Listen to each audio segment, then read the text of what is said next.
कहानी की शुरुआत होती है 1950 में, जहां एक कार फैक्ट्री के अंदर कुछ गाड़ियां तैयार की जा रही थीं। लेकिन उनमें से एक लाल रंग की गाड़ी बहुत खास थी, जिस पर एक मैकेनिक काम कर रहा था। जब वो इंजन चेक कर रहा था तो अचानक गाड़ी का हुड अपने आप इतनी तेजी से बंद हो गया कि जिससे मैकेनिक का हाथ बुरी तरह कुचल गया। उसे जल्द से जल्द डॉक्टर के पास ले जाया गया। उसके बाद एक और मैकेनिक गाड़ी चेक करने आया। जब वो गाड़ी के अंदर था तो उसकी सिगार की राख सीट पर गिर गई। उसने सिगार की राख को वहीं सीट पर छोड़ा और अपनी गलती इग्नोर करके मजे से गाड़ी में काम करने लगा। लेकिन उसे पता नहीं था कि उसकी इस छोटी सी गलती का अंजाम बहुत बुरा होने वाला है। खैर, फिर कई घंटे बीत गए और फैक्ट्री का काम खत्म हो गया। सब वर्कर्स अपने अपने घर लौट रहे थे, पर जाते हुए सुपरवाइजर ने देखा कि लाल रंग की गाड़ी की लाइट अभी भी ऑन है। वो उस लाल कार के पास जाता है। उसने जैसे ही गाड़ी खोली तो अंदर से सिगार वाले मैकेनिक की लाश बाहर गिरी। इस इंसिडेंट को अब 28 साल बीत चुके थे और हमें 1978 का वक्त दिखाया जाता है, जहां हम डेनिस नाम की एक स्टूडेंट को देखते हैं जो अपनी गाड़ी में अर्नी नाम के एक दूसरे लड़के के घर पहुंचता है। अर्नी एकदम सीधा साधा पढ़ाकू लड़का था। डेनिस और अर्नी एक दूसरे से काफी अलग थे, पर फिर भी वो जल्दी ही काफी अच्छे दोस्त बन गए। आज उनके स्कूल का पहला दिन था। स्कूल पहुंचकर उन्होंने अपने लॉकर्स से नई किताबें निकाली। तभी एक नई स्टूडेंट ली आती है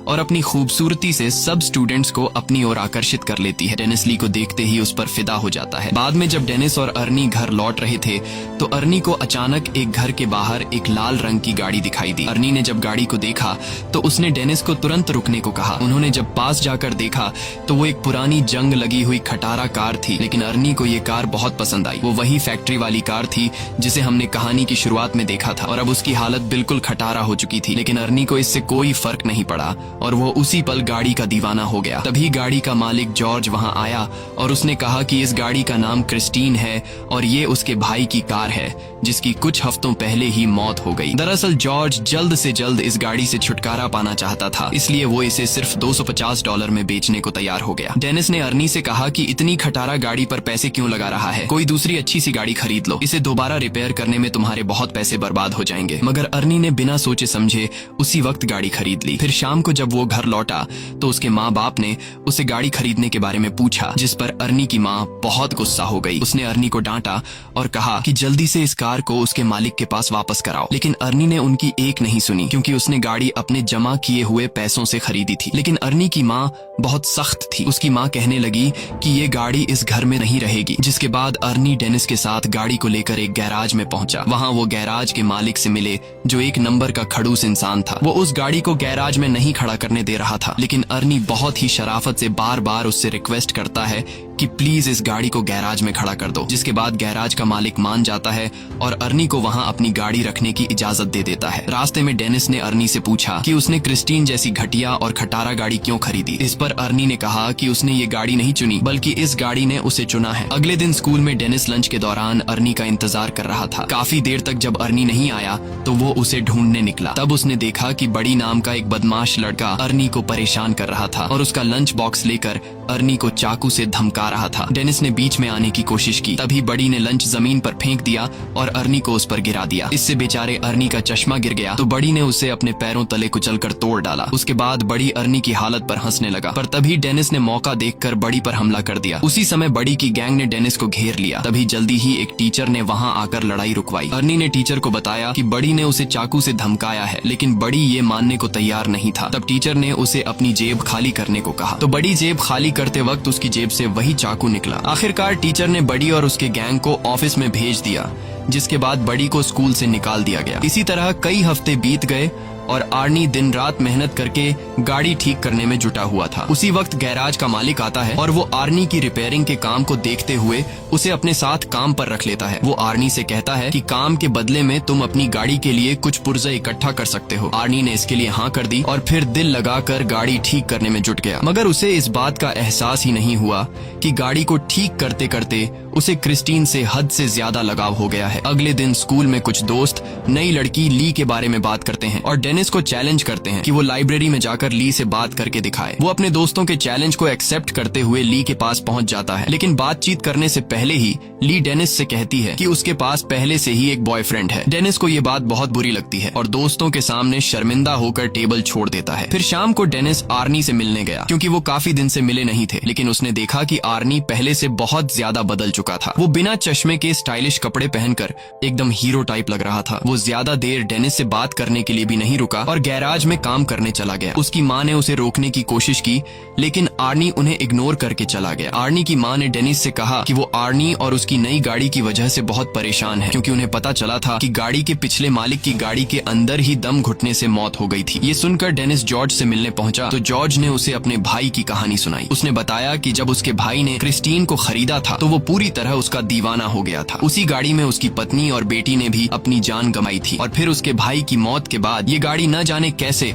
खुद ब खुद जॉर्ज के घर के बाहर आकर खड़ी हो गई। ये सुनकर तो डेनिस और भी घबरा गया, जिसके बाद वो फैसला करता है कि गाड़ी पर जांच पड़ताल के लिए वो गैराज में जाएगा। जिसके बाद डेनिस चुपके से गैराज में पहुंच जाता है। उसने गाड़ी खोलने की कोशिश की, पर जैसे ही उसने हैंडल खींचा तो रेडियो अपने आप ही चालू हो गया और डेनिस तुरंत वहां से भाग जाता है ताकि उसे कोई देख न ले। अगली सुबह डेनिस स्कूल स्टेडियम में फुटबॉल खेलने जाता है। डेनिस खास गोल मारने के बारे में सोच रहा था कि तभी अचानक उसने आर्नी को वहां आते देखा और उसकी गाड़ी क्रिस्टीन तैयार होकर चमक रही थी, जिसे देखकर बडी और उसके दोस्तों को जलन महसूस हुई। ली भी गाड़ी से बाहर आई और उसने सबके सामने आर्नी को चूम लिया। ये देखकर डेनिस को बिल्कुल भी अच्छा नहीं लगा, क्योंकि वो ली से बहुत ज्यादा प्यार करता था। डेनिस को गुस्सा आ जाता है और गेम से उसका फोकस हट जाता है।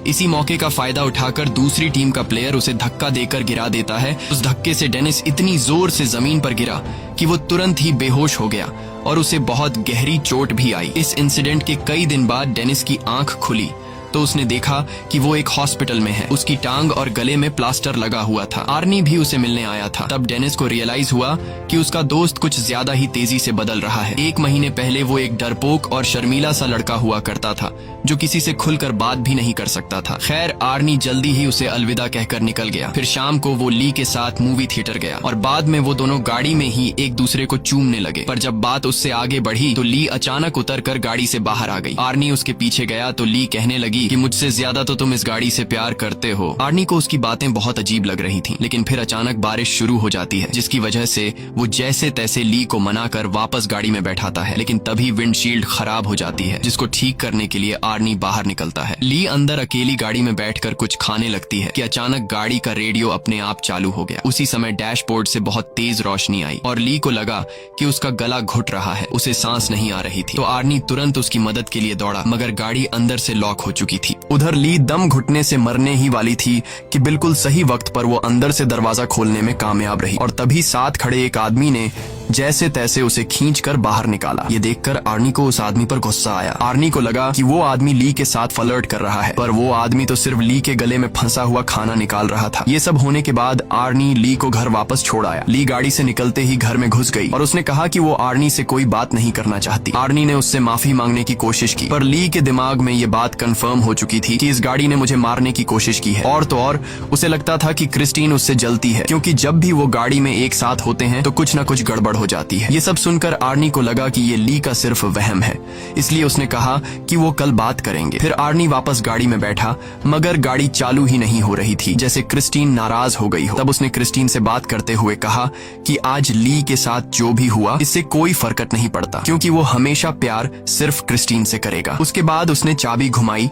तो गाड़ी डायरेक्ट ही चालू हो गई। अब वो सीधा गैराज पहुंचा और क्रिस्टीन को वहीं छोड़कर घर वापस चला गया। पर तभी उसके पीछे से बडी और उसके दोस्त गैराज में घुस गए। उन सबके पास तरह तरह के हथियार थे और देखते ही देखते उन्होंने पूरी गाड़ी तबाह कर दी। फिर अगले दिन आर्नी ने ली को जैसे तैसे मना लिया और फिर वो दोनों गैराज में आए ताकि आर्नी गाड़ी से अपना वॉलेट निकाल सके। मगर जैसे ही आर्नी की नजर क्रिस्टीन पर गई तो उसने क्रिस्टीन को तहस नहस देखा। ये देखकर आर्नी को बहुत बुरा लगा। आर्नी को लगा कि ये सब कुछ ली ने किया है। ली हैरान होकर पूछी कि ये किसने किया, मगर आर्नी ने बिना बात किए उस पर चिल्ला पड़ा और उसने ली को दूर चले जाने को कहा। बाद में आर्नी ने अपने माँ बाप को इस बारे में बताया तो उन्होंने आर्नी को शांत करते हुए कहा कि वो उसे नई गाड़ी दिलवा देंगे। ये बात सुनकर आर्नी को और ज्यादा गुस्सा आ गया, क्योंकि वह जानता था कि ली की तरह उसके माँ बाप को भी क्रिस्टीन से नफरत है और उसने क्रिस्टीन की इस हालत का जिम्मेदार भी अपने माँ बाप को ही ठहराया, क्योंकि अगर वो उसे गाड़ी घर पर रखने की इजाजत दे देते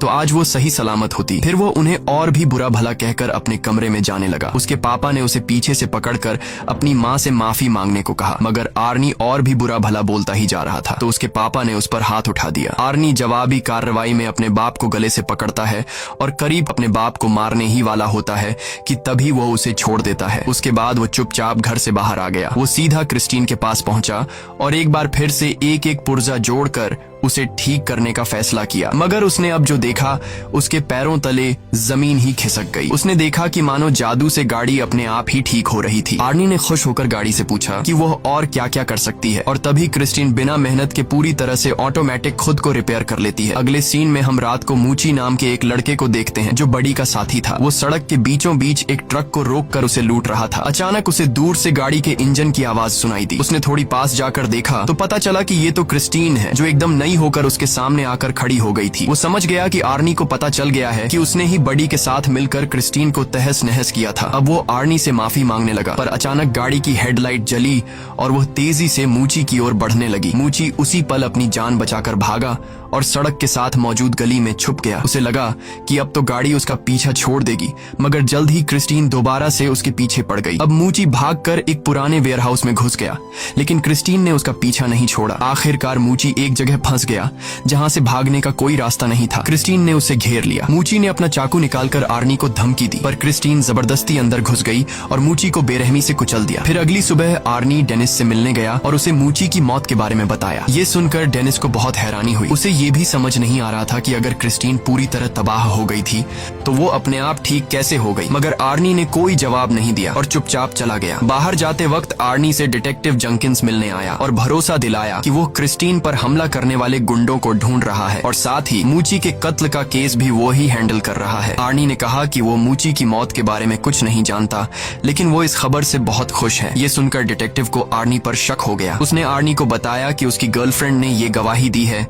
कि गाड़ी बिल्कुल टूटने फूटने के बावजूद भी अपने आप ठीक हो गई। ये सुनने के बाद आर्नी ने कहा कि ये सब झूठ है और वहां से चला गया। बाद में उसने ली को फोन करके मिलने बुलाया तो ली ने आने से इनकार कर दिया, जिससे वो और ज्यादा गुस्से में आ गया। वहीं दूसरी तरफ बडी और उसके दोस्त स्टोर से शराब खरीदते हैं और गाड़ी में बैठकर रवाना हो जाते हैं। रास्ते में एक दूसरी गाड़ी उनका पीछा करने लगती है तो बडी ने गाड़ी रोक कर देखा कि आखिर गाड़ी में कौन है, मगर हेडलाइट्स की वजह से उसे कुछ दिखाई नहीं दिया। फिर उसने अपनी गाड़ी रिवर्स की तो दूसरी गाड़ी भी वैसे ही रिवर्स होने लगी और तब बडी को पता चल जाता है कि वो गाड़ी कोई और नहीं बल्कि क्रिस्टीन है। अब बडी ने गुस्से में आकर गाड़ी भगाई और सीधा एक गैस स्टेशन पर जाकर रुकी जहां उसका दोस्त रिची काम करता था। बडी गाड़ी से उतरकर एक लोहे की रॉड उठा लेता है और अपना पीछा करने वाले आदमी को सबक सिखाने के लिए तैयार हो गया। लेकिन तभी क्रिस्टीन बहुत तेज रफ्तार में आई और सीधा बडी की गाड़ी से जा टकराई, जिससे उसकी गाड़ी को बहुत नुकसान हुआ। बडी को लगा कि आर्नी गाड़ी के अंदर ही है तो उसने आर्नी को बाहर निकलने को कहा, मगर क्रिस्टीन एक बार फिर तेजी से बडी की गाड़ी से टकराई और सीधा उसे वर्कशॉप में घुसा दिया। डॉन गाड़ी में बैठा था तो क्रिस्टीन ने उसे भी बडी की गाड़ी के साथ ही कुचल दिया। उसी समय बडी की गाड़ी से पेट्रोल लीक होने लगा और अचानक उसमें आग लग गई। कुछ ही पलों में पूरे गैराज में बहुत बड़ा धमाका हो गया और रिची भी उसी आग में जलकर मर गया। ये देखते ही बडी अपनी जान बचाकर भागने लगा, लेकिन क्रिस्टीन इतनी आसानी से बडी को जाने कहां देने वाली थी। क्रिस्टीन भी उसका पीछा करने लगी। आखिरकार उसने बडी को भी कुचल दिया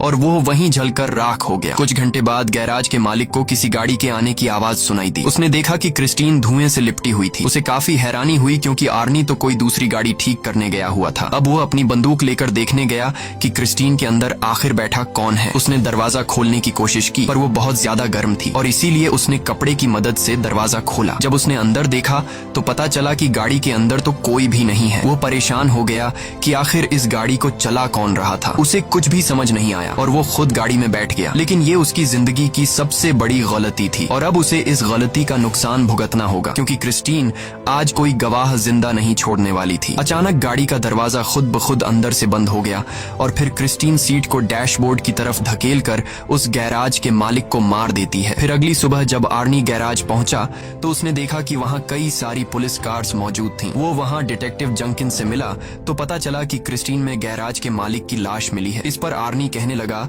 कि वो नहीं जानता ये सब कैसे हुआ, मगर उसका दिल जानता था कि इसके पीछे क्रिस्टीन का ही हाथ है, क्योंकि वो एक बार फिर से चमचमाती हुई अपनी जगह पर खड़ी थी। दूसरी तरफ डेनिस हॉस्पिटल से घर लौटा तो ली ने उसे फोन करके कहा कि वह उससे मिलना चाहती है। ली डेनिस के पास आती है और डेनिस से कहती है कि क्रिस्टीन ने आर्नी को अपने वश में कर लिया है और अब वो क्रिस्टीन की दीवानगी में पागल होकर अजीब तरह की हरकतें कर रहा है। डेनिस ने कहा कि उसे यकीन है कि आर्नी खुद से कोई गलत काम नहीं कर सकता, लेकिन अगर क्रिस्टीन ने उसके दिमाग पर कब्जा कर लिया है तो क्रिस्टीन को खत्म करना बहुत जरूरी है। उसके बाद ली अपने घर लौट गई और कुछ ही टाइम बाद आर्नी क्रिस्टीन में बैठकर डेनिस के यहाँ आ पहुंचा। उसने डेनिस को ड्राइव पर चलने को कहा तो डेनिस ड्राइव पर जाने के लिए तैयार हुआ। गाड़ी चलाते वक्त आर्नी एक बार फिर से बहुत अजीब बर्ताव कर रहा था। अचानक वो बहुत तेज रफ्तार में गाड़ी चलाने लगा और फिर उसने स्टीयरिंग व्हील भी छोड़ दिया। ये देखकर डेनिस काफी ज्यादा घबरा गया और उसने कहा कि क्रिस्टीन उसकी कंट्रोल में नहीं है, जल्दी से स्टीयरिंग व्हील पकड़ो नहीं तो हम दोनों मारे जाएंगे। पर आर्नी ने अजीबो गरीब तरीके से कहा कि उसके और क्रिस्टीन के बीच में कोई नहीं आ सकता। उसे क्रिस्टीन पर पूरा भरोसा है और अपना पॉइंट प्रूव करने के लिए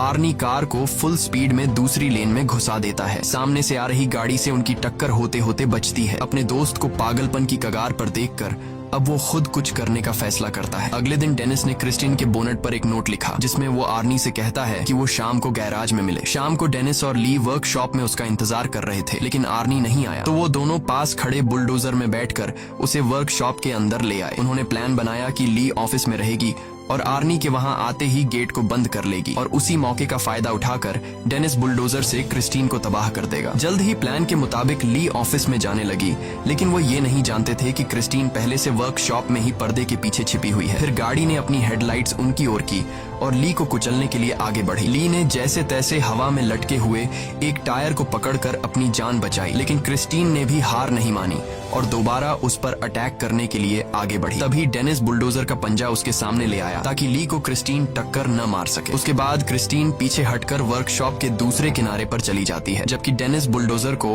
उसके फ्रंट साइड पर ले जाता है। अब दोनों गाड़ियां एक दूसरे के आमने सामने आ गईं और पता चला कि क्रिस्टीन अब अकेली नहीं चल रही, बल्कि आर्नी उसकी मदद कर रहा है। अब वो पूरी तरह से गाड़ी के कंट्रोल में था। अचानक गाड़ी ने अपनी हेडलाइट्स उनकी ओर की और कुछ ही सेकंडों में खुद को पूरी तरह ठीक कर लिया। बदकिस्मती से एक्सकैवेटर ने भी काम करना बंद कर दिया था, जिसके बाद डेनिस उसे दोबारा स्टार्ट करने की कोशिश में लग गया। इसी दौरान गाड़ी ऑफिस की तरफ ली को हमेशा के लिए खत्म करने के लिए दौड़ पड़ी। वो सब कुछ तोड़ती हुई ली की ओर बढ़ी, लेकिन इस जबरदस्त टक्कर की वजह से आर्नी विंडशील्ड तोड़ता हुआ बाहर जा गिरा। ली उसे देखने के लिए आगे बढ़ी कि आर्नी को क्या हुआ, पर आर्नी अचानक उछलकर उसे डरा देता है और उस पर हमला करके उसे पकड़ लेता है। लेकिन बदकिस्मती से उसके शरीर में विंडशील्ड के शीशे का एक बड़ा टुकड़ा घुस गया था। आर्नी ने अपने मरते हुए लम्हों में अपनी प्यारी गाड़ी को छूने की कोशिश की, लेकिन उसका शरीर जख्मों को बर्दाश्त नहीं कर पाया और क्रिस्टीन के सामने ही दम तोड़ देता है। ली फौरन उस जगह से भाग जाती है, लेकिन क्रिस्टीन ने बदला लेने के लिए तुरंत रिवर्स गियर लगाकर उसे कुचलने की कोशिश की, लेकिन लकीली उस वक्त पर ली तो बच निकली और गाड़ी एक पिलर से टकराकर उसमें अटक गई। उधर डेनिस इस मौके का फायदा उठाते हुए क्रिस्टीन की तरफ बढ़ने लगा। उसने गाड़ी में जबरदस्त टक्कर दे मारी, लेकिन गाड़ी अब भी उसका सामना करते हुए बचने की कोशिश कर रही थी। क्रिस्टीन दोबारा से ली की तरफ बढ़ी, लेकिन डेनिस ने एक्सकैवेटर के पंजे से उसे पीछे से कुचल दिया। इस हमले से उस गाड़ी की ताकत थोड़ी कम हो गई। ली जल्दी से एक्सकैवेटर में डेनिस के पास पहुंची, लेकिन उधर क्रिस्टीन फिर से एक्टिव होकर खुद को ठीक करने में लग गई थी। मगर इस बुरी शक्ति को हमेशा हमेशा खत्म करने के लिए डेनिस ने बुलडोजर स्टार्ट करके क्रिस्टीन के ऊपर चढ़कर उसे पूरी तरह कुचल दिया। वो अभी भी बचने की कोशिश कर रही थी, लेकिन इस बार वो पूरी तरह तबाह हो गई। उनकी ये लड़ाई आखिरकार खत्म हो गई और अगले दिन डेनिस और ली जंकयार्ड में डिटेक्टिव जंकिंस से मिले। वहां उन्होंने देखा कि क्रिस्टीन पूरी तरह से कबाड़ में बदल चुकी थी। आखिर में तीनों वहां से चले गए, लेकिन तभी हमने देखा कि क्रिस्टीन का एक छोटा सा टुकड़ा अपने आप हिलने लगा, जिससे पक्का हो गया कि वो शैतानी गाड़ी अभी भी जिंदा थी। और इसी के साथ कहानी खत्म हो जाती है। अगर वीडियो आपको अच्छी लगी हो तो हमारे चैनल को जरूर सब्सक्राइब कीजिए।